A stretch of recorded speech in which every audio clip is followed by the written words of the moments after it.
Linda, honey, where are you? I called out as soon as I got home. I could hear someone crying, but I couldn't find my daughter. The sound was faint and echoed through the house. Something was very wrong. When I finally found her in her room, I was frozen with shock. My daughter, who loved her long, curly hair, had her head completely shaved. Sweetheart, what happened? Who did this to you? I asked, my voice shaking as anger built up inside me. Then she said something that made my blood boil. It was Grandma, Mom, Linda cried, her eyes red. She said I looked like a delinquent with my hair, and she shaved it all off by force. In that moment, I felt a mix of shock, pain, and a rage I had never experienced before. I silently vowed to get revenge. Hi, I'm Isabella. I'm 31, single, and a full-time mom. My world revolves around my 9-year-old daughter, Linda. We live in a small, cozy house in the suburbs. It's nothing fancy, but it's ours. Between my exhausting shifts as a nurse, I do my best to keep food on the table and a roof over our heads. It's not easy, but no one ever said it would be. Linda is full of creativity and smarts, and her curly hair is like something out of a fairy tale. If it were just the two of us, life would be perfect. But there's a dark cloud over our peaceful life, Julie. She's my ex-mother-in-law, and she lives too close for comfort. Julie is 65, a widow with a sharp tongue. She helps take care of Linda after school, and I guess I should be grateful, but the cost is constant criticism. Isabella, dear, she always starts in that snarky voice that gives me chills. Don't you think Linda's hair is a bit too wild? I take a deep breath and respond calmly. She likes it that way, Julie. But inside, I'm fuming. Back in my day, girls knew how to present themselves. She sneers like she's some kind of queen from the past. I hold back my words because, as much as I'd love to, I want to scream. Free childcare is something I can't afford to lose. What makes living with Julie even harder is knowing how strict she was with her own son, Linda's father, yet he still went down the wrong path. Tyler, Linda's dad, grew up under Julie's strict control. She believed that being tough and using harsh discipline would shape him into a better person. He could never truly be himself around her. Everything he did was judged by her. As he got older, he rejected everything she tried to force on him. He rebelled and made bad choices that eventually led him to prison. That took away any chance of Linda having a father in her life. Julie blames the world and me for what happened to Tyler. According to her, I ruined her son, as if I pushed him into the life he chose. But in reality, it was her suffocating control that drove Tyler away. Now, she directs all her bitterness and anger at me and Linda, and the cycle continues. Julie sees Linda as her second chance to mold someone her way, and I have to stand in the way of that. At first, Julie begged to help with Linda. She insisted that, as a grandmother, she deserved to be part of Linda's life. Isabella, I'm old, but I want to be here for my granddaughter. Let me help, she'd say, almost desperately. I'll admit, part of me wanted to believe she was sincere. I needed the help. Between my crazy hospital shifts and life as a single mom, having someone's support sounded like a relief, even if it was Julie. I wanted to believe she could change and be a positive influence on Linda. After all, help is help, right? But every day, I regret that decision more. Julie slowly wormed her way into our lives, bringing her rules, her expectations, and her harsh judgments.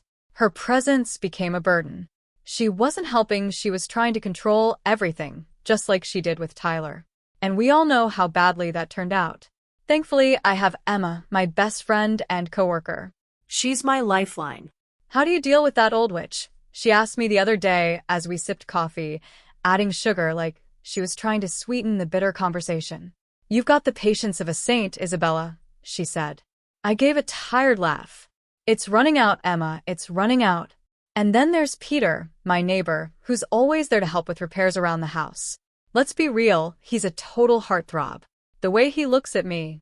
Well, if I hadn't learned the hard way with Linda's father, I might actually consider something. But after the mess of that relationship, my rule is simple.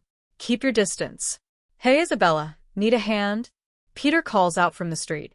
Here he comes with that tight shirt and easy smile. I try not to notice his biceps as he lifts boxes from the garage. Thanks, Peter. You're a lifesaver, I say, though in my head I'm thinking, and a temptation I don't need right now. But let's get to the real drama in my life, which isn't handsome neighbors, it's the constant tension between Julie and me. The battlefield? Linda's upbringing. Linda, sit up straight. A young lady doesn't slouch. Julie snaps during dinner, like she's training my daughter for the military. I see Linda's shoulders slump, and my heart sinks. Mom, do I have to listen to her? Linda whispers to me, clearly worn out by it all. I glance at Julie, silently warning her that this war between us won't go on forever. Do your best, sweetheart, I tell Linda, trying to comfort her. We all have different ideas about what's important, I say, my tone sharpening as I look at Julie. Different ideas, yes, Julie mutters with that superior attitude that makes me want to scream. If you'd listen to me, Isabella, this girl wouldn't be running wild. I clench my fists under the table, struggling not to lose my temper. She's not running wild, Julie. She's expressing herself, and I won't stop her from doing that, I say, my voice harsher than I intended. I'm so close to losing my patience. Julie, as usual, responds coolly. Mark my words, Isabella. Without discipline, that girl will end up in trouble. I watch as Linda retreats to her room, her curls bouncing curls that I wouldn't see for much longer. A chill runs down my spine. I've been balancing this situation for so long, but something tells me it's about to blow up, and it won't be pretty. After a long shift at the hospital, all I wanted was to come home, hug Linda, and forget about Julie for a few hours. But as soon as I walked through the door, I felt that something was terribly wrong. Linda, sweetheart, I'm home, I called, but there was no answer. The silence was heavy, the kind that only comes before something awful happens. A chill crept up my spine. I ran to her room, and when I opened the door, my heart stopped. Linda was curled up on the bed, sobbing, her shoulders shaking. When she finally looked up at me, I nearly collapsed. Her curls were gone, shaved down to the scalp. Mom, Linda cried, running into my arms. Grandma did this while I was sleeping. I held Linda tightly, trying not to break down. It's going to be okay, sweetheart. We'll fix this, I whispered, but inside I was burning with anger. My mind was screaming, how dare she do this to my daughter? Furious, I stormed into the living room like a whirlwind. Julie was sitting there, calm as ever, like nothing had happened. My daughters, I shouted, my voice echoing through the house. What have you done? I was shaking with rage, but Julie didn't even blink. I did what needed to be done, she said coolly, which only made me angrier. That girl was becoming too vain and disobedient, Isabella, she continued in that bossy tone, as if she was speaking some undeniable truth. Vain? Disobedient? I almost laughed at how ridiculous it sounded. My blood was boiling. She's 9, Julie. What are you even talking about? It's time she learned some discipline, Julie replied calmly, like she was discussing something completely normal. In my day, girls who cared too much about their looks like Linda does ended up lost. You think it's just hair, but today it's curls, tomorrow it's makeup and nice clothes, and then before you know it, she'll be pregnant, alone, and ruined. I couldn't believe what I was hearing. Pregnant? Linda is only 9, I said, shocked. Julie just kept talking like she was reading from some outdated manual. I was trembling with anger, barely able to speak through the fury building inside me. She's a child, Julie, not a grown woman. What you did wasn't discipline, it was cruel. Don't be so naive, Isabella, Julie said, shaking her head like I didn't understand anything. If you keep letting her be vain and free, she'll end up lost, with no morals or direction, just like her father. That was too much. I snapped. Shut up, I screamed. This isn't your time. You old witch. You shaved her head against her will. That's not discipline, it's assault. I'm calling the police. Julie let out a dry laugh, like she thought she was above everything. Oh, Isabella, don't be so dramatic. You've always been weak. I've put up with your soft parenting for too long. Someone had to step in before Linda went down the wrong path, just like her father. And you didn't even notice. That was the last straw. My shaky self-control finally broke.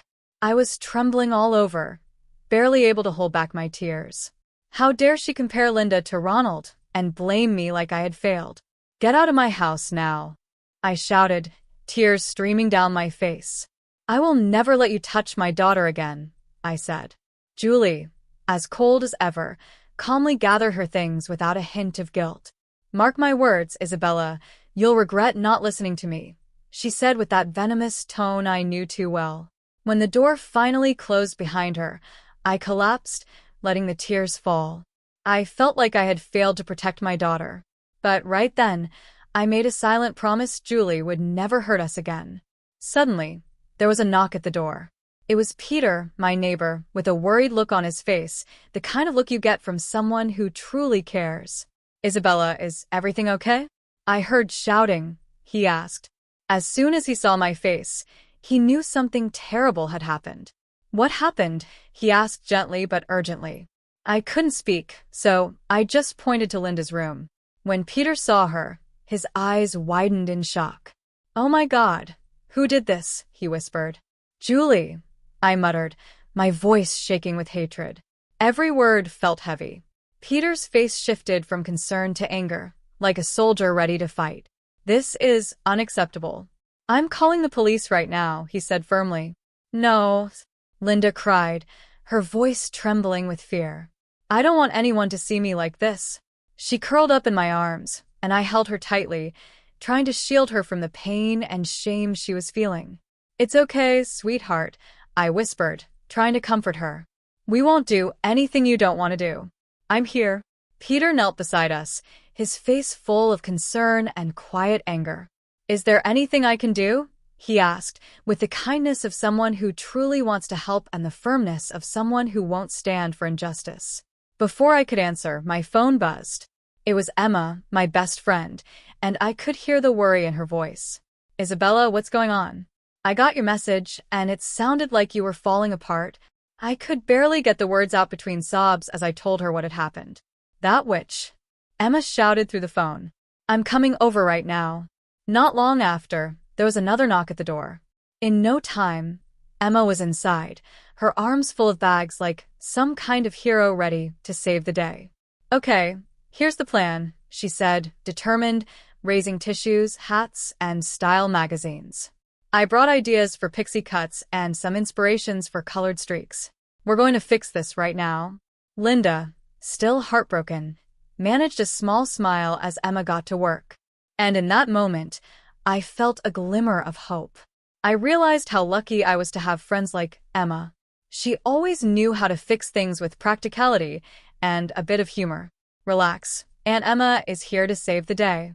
And if that old witch comes back, we'll give her a new haircut with an axe, she joked. While Emma worked on what was left of Linda's hair, Peter sat down beside me, and I poured my heart out. I told him everything Julie had done, every wound she had opened, not just in Linda, but in me as well. Guilt stuck in my throat like poison. I can't believe I let that woman get so close to my daughter, I whispered. The days that followed were a blur of tears, anger, and sleepless nights. Linda refused to leave her room, let alone go back to school. I called into work, saying I was sick, but the truth was, Linda needed me more than ever, and that was all that mattered. Our first stop was the police station, where we quickly hit a wall. The officer, looking uninterested, said, I'm sorry, ma'am, but since there was no physical harm, this is a civil matter. Physical harm? I couldn't hold back my anger. Look at my daughter. How can you say there was no harm? But it seemed the law was on Julie's side. The injustice was clear, and it made me want to scream. Next, we went to see a lawyer. He listened carefully and said, we can definitely pursue a claim for emotional damages. It gave me a small glimmer of hope, but I knew no legal action could undo the emotional damage Julie had caused. Meanwhile, Peter was also working behind the scenes. I have a friend who specializes in family law, he told me one day, his eyes full of determination. He's willing to take your case for free. In that moment, I could have kissed him, but there wasn't time for that. Things were about to get even more complicated, and I knew I'd need all the strength I had left. We're going to bury that witch in paperwork, Peter said with a firm resolve, and with Emma by my side, I knew I wasn't alone in this fight. Soon, the whispers started in the supermarket, sideways glances from neighbors, hushed conversations. Then I began getting calls from distant relatives. Isabella, is it true you've been neglecting Linda? A cousin asked, her voice full of judgment. That's when I realized Julie was playing dirty. She wasn't just trying to hurt me, she wanted to ruin me. She had started spreading rumors, making me out to be an unfit mother. I collapsed on the sofa next to Emma and Peter, feeling the weight of it all pressing down on me. She's trying to turn everyone against me, I said, my voice barely above a whisper. I let out everything I was feeling, the lump in my throat growing stronger, but I knew Julie had underestimated me. If she wanted a fight, she was going to get one. I decided to take action. I started digging into Julie's past, calling her relatives, old friends, anyone who had known her. I wanted to find out what else she was hiding, and what I discovered left me shocked. One night, while crying, Linda finally told me what she had been keeping secret. If I misbehaved, Grandma would say she'd send me to boarding school, she said, hesitating for a moment. Then, with tears in her eyes, she continued, she used to lock me in the closet when I did something wrong. My blood boiled. How had I not seen this sooner? How had I let my daughter suffer at the hands of that woman for so long? I hugged Linda tightly, my heart breaking with both guilt and anger. This is not your fault, sweetheart, I told her. Your grandmother will never hurt you again. With Emma and Peter's help, we started planning our counterattack. We set up hidden cameras around the house, creating a way to gather evidence in case Julie tried to reach out to us again. We even trained Linda, teaching her how to collect proof without putting herself at risk. Remember, Linda, Peter said gently but firmly as he showed her how to use the voice recorder on her phone. If your grandmother calls or shows up, record everything. Don't leave room for mistakes. We were ready. Julie had no idea what was coming. I had been on the defensive for too long, but now it was my turn to act. Press this button as soon as you need to, I told Linda, looking her in the eyes. She nodded, her determination making me both proud and sad. I won't let you down, Mom. You could never let me down, my love, I replied, hugging her tightly. We're in this together, all the way. The trap was set, and all we had to do was wait for Julie's next move. This time, I wasn't just going to defend myself, I was going to take her down. The day of the trial finally came, and I felt sick with nerves. The tension was almost unbearable. Linda squeezed my hand as we walked into the courtroom, her eyes focused on the floor, but her determination gave me strength. You can do this, Mom, she whispered, and that courage was all I needed to keep going. I didn't even realize how much evidence we had. Our lawyer started his presentation, and it felt like a mountain of proof was crashing down on Julie. The hidden camera footage showed everything. Julie's harsh voice echoed in the courtroom. You ungrateful brat. I'll teach you to never disobey me again. The judge, who had been calm until then, began to frown more deeply with every word from the recordings. But that was just the start. Witness after witness took the stand, former family friends, nannies, even Linda's old piano teacher. They all had their own stories. She told me if I didn't make Linda practice piano for 4 hours a day, she'd fire me, the teacher said nervously. The stories kept coming, stacking up like bricks, making the case against Julie impossible to deny. The most powerful moment came when Linda gave her testimony. My brave little girl stood in front of the courtroom, her voice shaky, but her determination strong. She told me if I told Mom what she did, she'd make sure I'd be taken away, Linda said through tears. I couldn't hold back my own tears then. Julie's lawyer tried to paint her as a caring, misunderstood grandmother, but it was too late. The evidence was clear, and the court wasn't buying it. The truth was out, and Julie had no escape.